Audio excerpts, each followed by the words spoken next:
Yo, what's up? We are now at Jessheim, yes home, my new home, and now we have a little house update. So let me show you what it looks like now. Here we have the new ET7 I'm borrowing. Yes, the foundation is up and running.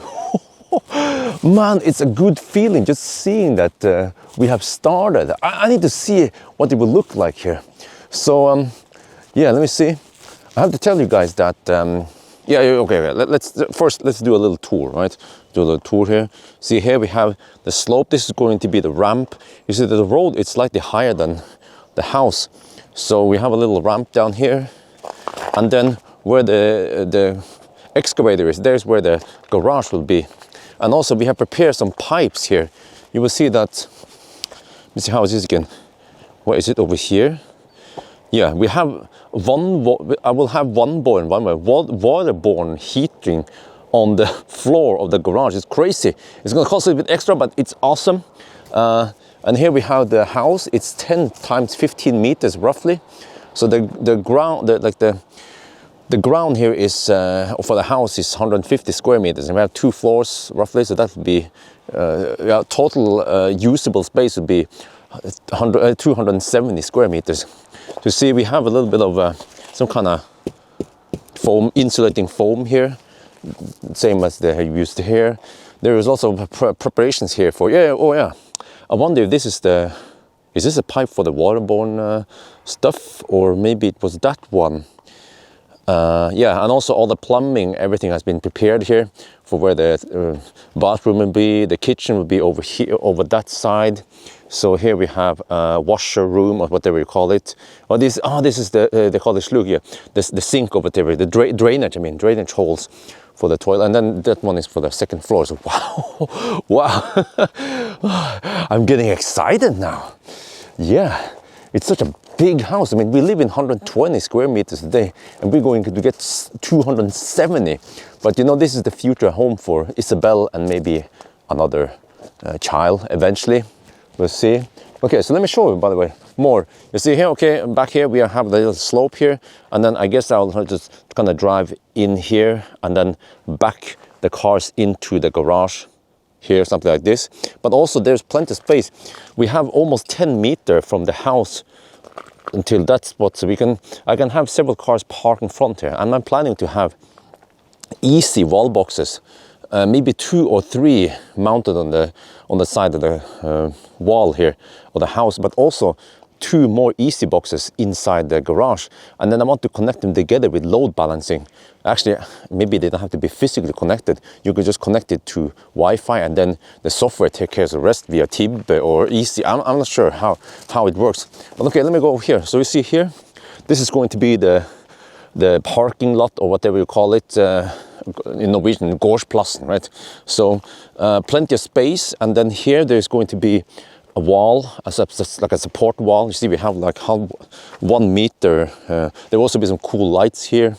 Yeah, so also here we have to build a wall. There will be a future road over there. We have a neighbor there that hasn't started yet, so one day there will be some digging and stuff here. And then, okay, looking at this side here, looks like this. Oh man. Oh, this looks awesome, man. Look at over here. This hole they haven't done much yet. This is where the pool will be. The pool itself is going to be 8 times 4 meters, but then there's 1 meter extra for the protection cover thing, right? That also eats up. So, but the hole here is bigger than, I guess, bigger than 4 times 9 meters. But then eventually, yeah, we will get more utilizable space. So you see, we will have like a terrace over here, large terrace. We can chill here, but sun-wise, it's not ideal, because you see that the sun is over there. So the afternoon sun, we will not get it. Those properties over there, they are way better sun-wise than here. So that's a bummer. We will just kind of be able to enjoy the sun only in the morning and midday and early afternoon maybe. So that's a little bummer, but okay, whatever. And let's see now, I'm just looking at what it looks like over here. Okay, I guess there's not much else. Okay, well, I can tell you that, so there'll be like a wall over here. Okay, wall over here, I guess. Well, I'm not sure what we would do here, but I think this one will also be filled up a little bit. Yeah, you guys have seen this before. I don't feel like walking over there. But okay, let me tell you about the Waterborne system then. Waterborne heating. So by default, with the package that we get, it's just electrical floor heating. The problem with electrical floor heating is that it might be inefficient because it's basically just kind of like resistive heater. Let me show you, by the way. They are building the road, the highly disputed road in Jessheim. So most of the blowing up has stopped. So now it's just, there's still some activity over there because they're not done yet, but they will also take care of the noise levels. They're actually going to build some kind of, they call it volle, some kind of like a trench. Yeah. The road will be kind of like submerged in a little trench, so there shouldn't be too much noise coming to over here, because that is also a concern for all the neighbors over here. But that road will actually take away lots of the Jessheim stau, but also that road will actually increase the value of this property. It will be better for communication, for traveling. There will also be bus stops nearby here and stuff. So yeah, many people, they don't like this because they destroy the nature. I also agree, but on the other hand, it's better for everyone else because eventually there will be more houses in this area that the municipality have set aside, but right now it's kind of silent and peaceful over here for now. Okay, let's get back over here. So, okay, so I was saying that by default you will get the floor heating, which kind of like, it's like PTC heating. I mean, I think that's it. It's just resistive heating. It's one-to-one COP, right? But I was convinced to go for the Waterborne heating. Many people say drill a hole. Yes, we can drill a hole. We can drill like 150 meters down in the ground here. It's just rocks. By the way, there is no danger of mudslide or anything here. I've checked on the map on Statens kartverk or whatever. It's just rock. You know, this is massive rocks around here. No mud, no shit like that. No sand, no shit like that. But the problem is that when you drill down here and you can get the heat from beneath. It depends, because there is a little creek down there, so it depends whether the rock down there is kind of solid, if there's movement, or if we get like groundwater passing by. But if there is nothing passing by there, then you know that we actually suck heat from the ground to heat up here, which is great, because think about this. What is the advantage when you drill on the ground? If it's minus 20 degrees outside in winter, down there it will be maybe just 5 degrees Celsius. So the temp diff is way better for heat pump to work, and you get a higher COP number. But the problem is that if there is no movement in the ground under there, over time, actually over several years, the ground will slowly cool down to the point where it freezes. Once it freezes, you cannot utilize the ground, the geothermal, whatever it's called. But it also works as an accumulator. So in summer, when I have leftover heat, I could actually, if I use the solfanger, you know, the sun capturing thing, or just from solar, but the sun capture thing is way more efficient. I could actually put heat back into the ground. It's a huge accumulator, accumulating heat. But it will take several years if it freezes. But okay, not too much detail about that, but okay. But it will cost extra, the whole ground thing. And okay, like I said, yes, if it's minus 20 degrees outside, it's better, it's more efficient to use the ground heating. I agree, but let's not forget that I tend to stay many months in Thailand during winter. During the coldest time of the year, I will be in Thailand with wifey. And then the house will just be empty. We'll just be running some idling, like minimum temperature. I'm thinking about maybe just 10 degrees Celsius as a minimum, so stuff doesn't freeze over too much. But actually, if we just empty the pipes, then the pipes can also freeze over, no problem. So the saving I will have for drilling on the ground is not really that. I mean, I don't benefit from that one that much. That's why I've decided to still go for the ground for the Waterborne heating, but not. I would just have a regular fan thing unit outside, but it's going to be way powerful, more powerful. And by the way, the whole package I go for here with a heat pump for heating the house. I will also get Enova support. It's a 50k NOK roughly 5,000 euros. The house is going to be more efficient because we still use heat pump that heats up the water to then heat up the whole floor here actually, plus bathroom, and actually also bathroom in the second floor, plus some other rooms also in the second floor. So that's pretty good that we use heat pump for heating of the house. And another advantage, by the way, I was talking about, if you have the regular resistive floor thing, the problem is that it's kind of dumb, and if you put carpets on the floor, it will actually accumulate heat, and you could even damage the heating. But nowadays, okay, it's kind of, but it gets hot, that's what I'm saying, under the carpet. But with the Waterborne system, if the water keeps 30 degrees Celsius, it will just, I mean, the carpet will then insulate, and then it will not overheat where you have carpet. So it means that I can have carpets on living room and it will not affect the heating or whatever. And then what else? Yeah, also the water tank should be around here. This is going to be they call it vaskerom, you know, the washing room and stuff where the washing machine is and everything. And normally you will also have just a regular water tank with just a PTC element or something, right? Just one-to-one COP. But this time, because we have the whole heat, the heat pump is actually going to heat up the hot water we use for the whole house. This is the whole thing with Enova. Enova, that they support this kind of like energy efficient house, and that's why we get the 50,000 NOK like rebate or something, right? Subsidy. But yeah, so that's going to be pretty cool. And then actually, I've seen this system at the house, the plumber who convinced me to go for this. There will be a big tank, like a reservoir, where you can, and also there'll be several loops. So you then, you control, is it going to be for the kitchen? Is it going to be for the living room? You know, you can individually adjust the temperature of each of them. And if you want cooling, you can also cool. But then you have to have like a cooling unit, the same thing you have in air conditioning, right? The inside part.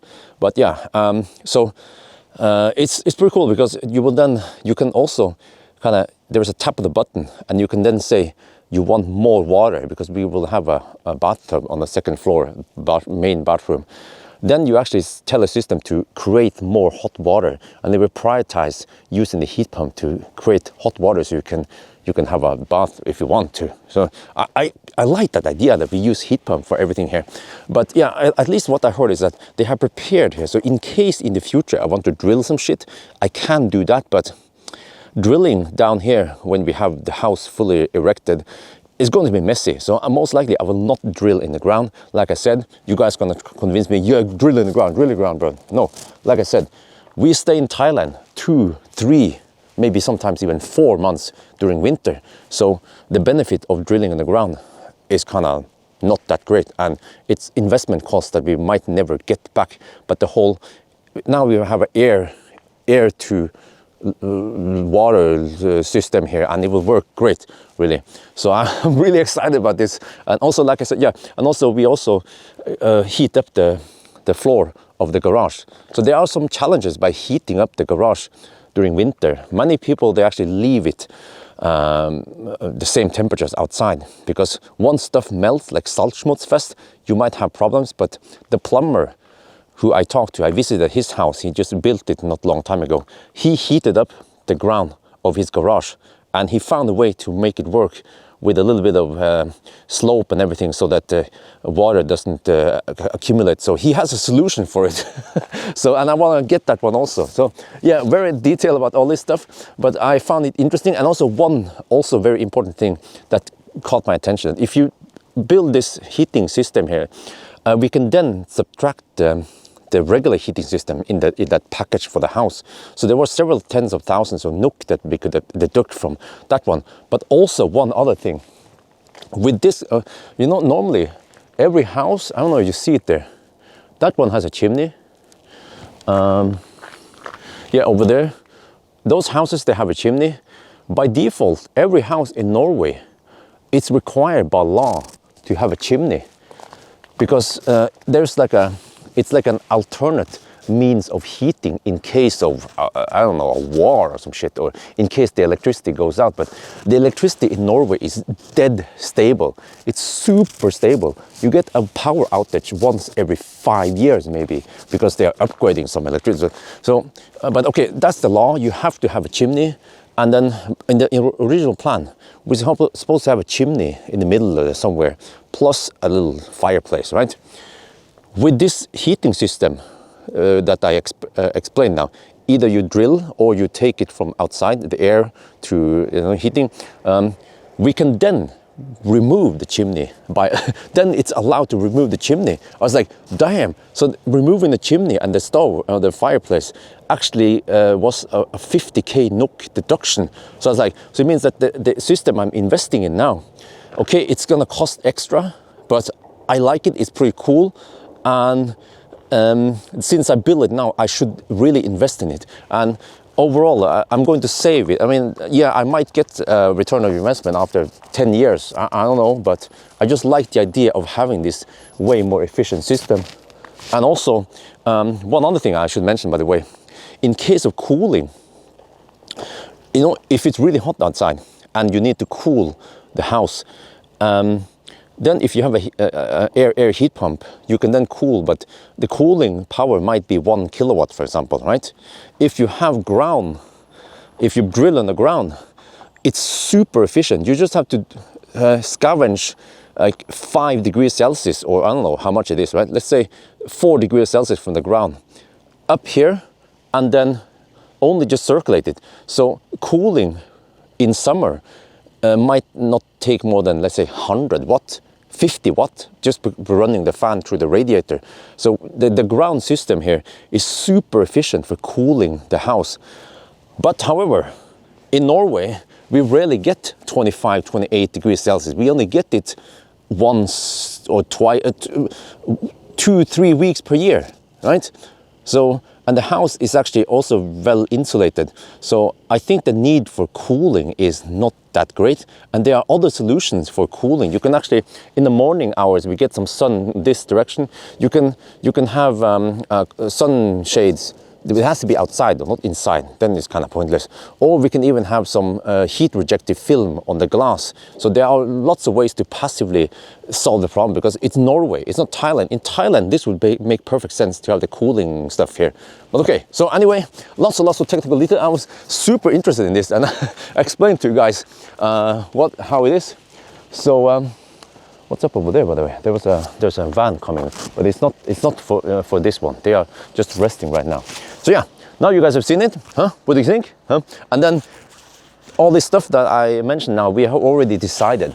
So please, I don't want any backseat entrepreneurs, right? So I have chosen this based on my needs. I know, you know what to say, du vet hvordan skoen trykker. You know, I know what I need. I know my habits. I know my family and what I like and don't like. I don't like winter. I go to Thailand, stuff like that. So, and I know the climate in Norway. So that's why I think, and also, yeah, I think the choice I made here is the best one to go for. So yeah, I think that's going to be it for now. Hope you guys enjoyed this video. As always, thank you for watching, and talk to you later.